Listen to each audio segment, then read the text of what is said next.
ಕನ್ನಡದ ಖಳನಟ ಹರೀಶ್ ರಾಯ್ ನಿಧನರಾಗಿದ್ದಾರೆ. ಓಂ, ನಲ್ಲ, ಇತ್ತೀಚೆಗಿನ block buster KGF 2 ಸಿನಿಮಾಗಳಲ್ಲಿ ನಟಿಸಿರುವ ಖ್ಯಾತ ಖಳನಟ ಹರೀಶ್ ರಾಯ್ ಅವರು ಇವತ್ತು ನಿಧನ ಹೊಂದಿದ್ದಾರೆ. ಹರೀಶ್ ರಾಯ್ ಅವರು ಕಳೆದ ಕೆಲ ವರ್ಷಗಳಿಂದ ಅನಾರೋಗ್ಯದಿಂದ ಬಳಲ್ತಾ ಇದ್ರು. ಅವರ ಚಿಕಿತ್ಸೆಗಾಗಿ ಹಲವು ನಟ ನಟಿಯರು ಆರ್ಥಿಕ ಸಹಾಯವನ್ನ ಮಾಡಿದ್ರು. ಕಳೆದ ಕೆಲ ವರ್ಷಗಳಿಂದಲೂ ಅನಾರೋಗ್ಯದೊಂದಿಗೆ ಸತತ ಹೋರಾಟವನ್ನ ಮಾಡ್ತಾನೇ ಇದ್ದ ಕನ್ನಡ ಚಿತ್ರರಂಗದ ಖ್ಯಾತ ಖಳನಟ ಹರೀಶ್ ರಾಯ್ ನಿಧನ ಹೊಂದಿರೋದು ನಿಜವಾಗ್ಲೂ ಕೂಡ ಬೇಸರದ ಸಂಗತಿ.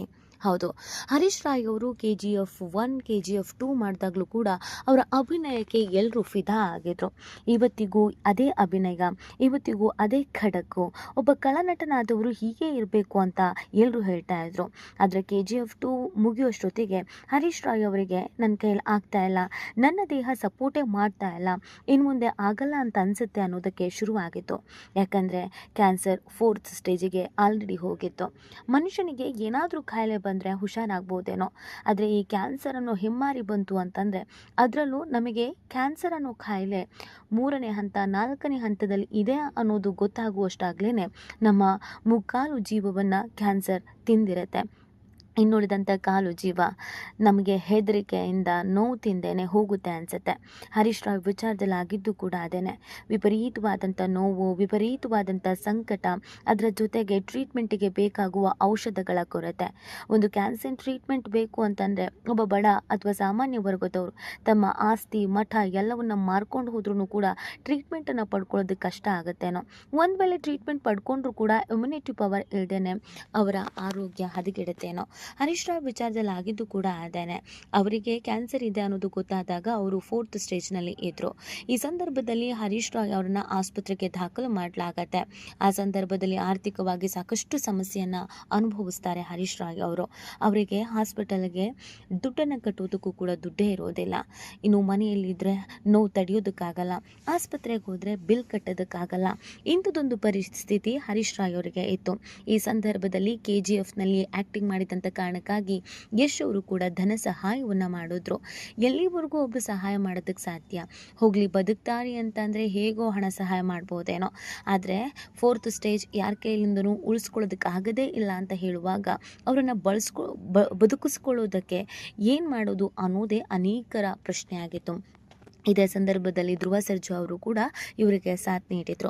ಧ್ರುವ ಸರ್ಜಾ ಅವರು ಕೂಡ ಆರ್ಥಿಕವಾಗಿ ಸಹಾಯವನ್ನು ಹರೀಶ್ ರಾಯ್ ಅವರಿಗೆ ಮಾಡಿದರು. ದರ್ಶನ್ ಕೂಡ ಸಹಾಯ ಮಾಡಿದ್ರು ಅನ್ನೋದನ್ನು ಹೇಳಲಾಗ್ತಾ ಇತ್ತು. ಕನ್ನಡ ಚಿತ್ರರಂಗದ ಅನೇಕರು ತಮ್ಮ ಕೈಲಾದಷ್ಟು ಮತ್ತು ಹರೀಶ್ ರಾಯರನ್ನು ಉಳಿಸ್ಕೊಳ್ಳೋದಕ್ಕೆ ಎಷ್ಟು ಟ್ರೀಟ್ಮೆಂಟ್ ಕೊಡಿಸ್ಬೇಕು, ಹೇಗೆ ಟ್ರೀಟ್ಮೆಂಟ್ ಕೊಡಿಸ್ಬೇಕು, ಎಲ್ಲಿ ಟ್ರೀಟ್ಮೆಂಟ್ ಕೊಡಿಸ್ಬೇಕು, ಇದೆಲ್ಲದ್ರ ಬಗ್ಗೆ ಪ್ರಯತ್ನ ಪಟ್ಟಿದ್ರು. ಆದರೆ ಕೊನೆ ಹಂತದವರೆಗೂ ಆ ಪ್ರಯತ್ನವಾಗಿ ಉಳಿಯಿತು. ಹರೀಶ್ ರಾಯ್ ಅವರು ಥೈರಾಯ್ಡ್ ಕ್ಯಾನ್ಸರ್ನಿಂದ ಬಳಲ್ತಾ ಇದ್ರು. ಆ ಕಾರಣಕ್ಕಾಗಿ ಕೊನೆ ಕ್ಷಣದಲ್ಲಿ ಅವರು ಅಕ್ಷರಶಃ ನರಕ ಯಾತನೆಯನ್ನು ಅನುಭವಿಸಿದ್ದಾರೆ. ನಿಂತಲ್ಲಿ, ಕೂತಲ್ಲಿ, ಮಲಗಿದ್ದಲ್ಲಿ ಎಲ್ಲ ಕಡೆಯಲ್ಲೂ ನೋವು ನೋವು ನೋವು.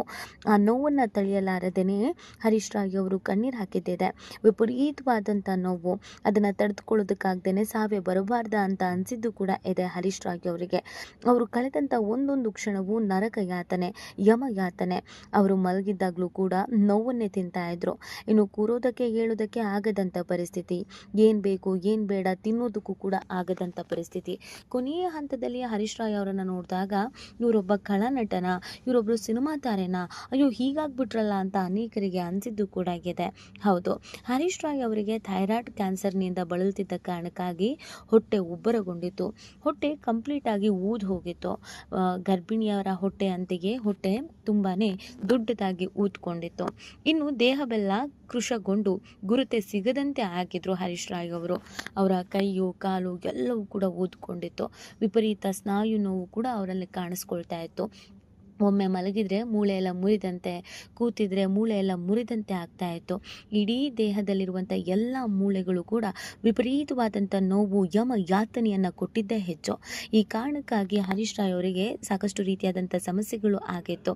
ಇನ್ನು ಅವರ ಕೊನೆಯ ಸಂದರ್ಭದಲ್ಲಿ ದಯವಿಟ್ಟು ನನಗೆ ಯಾರಾದರೂ ಚಿಕಿತ್ಸೆಯನ್ನು ಕೊಡಿ ಅಂತ ಬೇಡ್ಕೊಂಡಿದ್ದು ಇದೆ. ಆ ಕಾಲಕ್ಕೆ ನಿರ್ಮಾಪಕ ಉಮಾಪತಿ, ಶ್ರೀನಿವಾಸ್, ದರ್ಶನ್ ಅಭಿಮಾನಿ ಬಳಗದವರು ಸೇರಿದಂತೆ ಹಲವಾರು ಮಂದಿ ನಟ ನಟಿಯರು ಹರೀಶ್ ರಾಯ್ ಅವರಿಗೆ ಆರ್ಥಿಕ ಸಹಾಯವನ್ನು ಮಾಡಿದ್ರು. ಆದರೆ ಆ ಆರ್ಥಿಕ ಸಹಾಯ ಸಾಕಾಗಲೇ ಇಲ್ಲ. ಹಲವಾರು ಮಂದಿ ಸಿನಿಮಾ ಮಂದಿ ಹೋಗಿ ಹರೀಶ್ ರಾಯ್ ಅವರನ್ನು ಮಾತನಾಡಿಸಿದ್ರು. ಕೆಲ ತಿಂಗಳಿಂದಲೂ ಸತತವಾಗಿ ಚಿಕಿತ್ಸೆಯನ್ನು ಪಡಿತಾ ಇದ್ದ ಅವರು ಇದೀಗ ಚಿಕಿತ್ಸೆ ಫಲಕಾರಿಯಾಗದೆ ಕೊನೆಯುಸಿರೆಳೆದಿದ್ದಾರೆ. ಕರಾವಳಿ ಮೂಲದ ಹರೀಶ್ ರಾಯ್ ಅವರು 90ರ ದಶಕದ ಹಲವಾರು ಸಿನಿಮಾಗಳಲ್ಲಿ ವಿಲನ್ ಆಗಿ ಮಿಂಚಿದ್ದಾರೆ. ಅಸಲಿಗೆ ನಿಜ ಜೀವನದಲ್ಲಿಯೂ ಸಹ ಪ್ರಕರಣವೊಂದರಲ್ಲಿ ಹರೀಶ್ ರಾಯ್ ಅವರು ಜೈಲು ಪಾಲಾಗಿದ್ರು. ದರ್ಶನ್ ಜೈಲಿಗೆ ಹೋದ ಸಂದರ್ಭದಲ್ಲಿ ಹರೀಶ್ ರಾಯ್ ತಮ್ಮ ಜೈಲು ದಿನಗಳನ್ನು ನೆನಪಿಸಿಕೊಂಡು ಕಣ್ಣೀರು ಹಾಕಿದ್ರು. ಹರೀಶ್ ರಾಯ್ ಅವರು ಹೆಂಡತಿ ಮತ್ತು ಇಬ್ಬರು ಗಂಡು ಮಕ್ಕಳನ್ನ ಅಗಲಿದ್ದಾರೆ. ಹರೀಶ್ ರಾಯ್ ಅವರು ಕನ್ನಡ ಮಾತ್ರವಲ್ಲದೆ ತಮಿಳು, ತೆಲುಗು ಸಿನಿಮಾಗಳಲ್ಲೂ ಕೂಡ ನಟಿಸಿದ್ರು. ಅಂಡರ್ ವರ್ಲ್ಡ್, ಮೀನ್ ದಮ್, ಒರು ಕಾದಲ್ ಕದೈ, ರಾಜ್ ಬಹದ್ದೂರ್, ಸಂಜು ವೆಡ್ಸ್ ಗೀತಾ, ಸ್ವಯಂವರ, ಭೂಗತ, ತನ್ನ ಕನಸಿನ ಹೂವೆ, ನಲ್ಲ, ಜಾಫರ್ ಅಲಿಯಾಸ್ ಮುರುಗಿ ಜಾಫರ್, ಜೋಡಿ ಹಾಕಿ, ತಾಯಿ ಅವ್ವ, ಓಂ ಹಾಗೆ ಸ್ಯಾಂಡಲ್ವುಡ್ನ ಟಾಪ್ ಸಿನಿಮಾ KGF ಚಾಪ್ಟರ್ 1 ಹಾಗೂ KGF ಚಾಪ್ಟರ್ 2 ನಲ್ಲೂ ಕೂಡ ಅಭಿನಯಿಸಿದ್ದಾರೆ. ತಾನು ಬದುಕಿದ್ದಂಥ ಸಂದರ್ಭದಲ್ಲಿ ವಿಲನ್ ಆಗಿ ಮಿಂಚಿದಂಥ ಹರೀಶ್ ಅವರು ಒಂದು ಪ್ರಕರಣದಲ್ಲಿ ಜೈಲಿಗೆ ಹೋದಾಗ ಅದೇ ರೀತಿ ನೋವನ್ನು ತಿಂದಿದ್ರು. ಜೈಲಿಗೆ ಹೋಗಿ ಬಂದಿದ್ದು ಅದಾದಮೇಲೆ ಇವರ ಇಡೀ ಅದೃಷ್ಟವೇ ಬದಲಾಯಿತೇನೋ. ಎಲ್ಲವೂ ಕೂಡ ಕಳ್ಕೊಳ್ಳುವಂಥ ಪರಿಸ್ಥಿತಿ, ಕೊನೆಗೆ ಆರೋಗ್ಯವೂ ಕೂಡ ಹದಗೆಟ್ಕೊಳ್ಳುವಂಥ ಪರಿಸ್ಥಿತಿಗೆ ಬಂದು ತಲುಪಿದ್ರು. ಇವತ್ತು ಕೊನೆಯುಸಿರೆಳೆದಿದ್ದಾರೆ. ಕೊನೆಯ ದಿನಗಳು ಕೂಡ ನರಕ ಯಾತನೆ ಅನುಭವಿಸಿದ್ದು ಬೇಸರದ ಸಂಗತಿ. ಈ ಬಗ್ಗೆ ನಿಮಗೇನು ಅನಿಸುತ್ತೆ ಅನ್ನೋದನ್ನು ನೀವು ಕೂಡ ಕಮೆಂಟ್ ಮಾಡಿ ನಿಮ್ಮ ಅನಿಸಿಕೆಯನ್ನು ತಿಳಿಸಬಹುದು.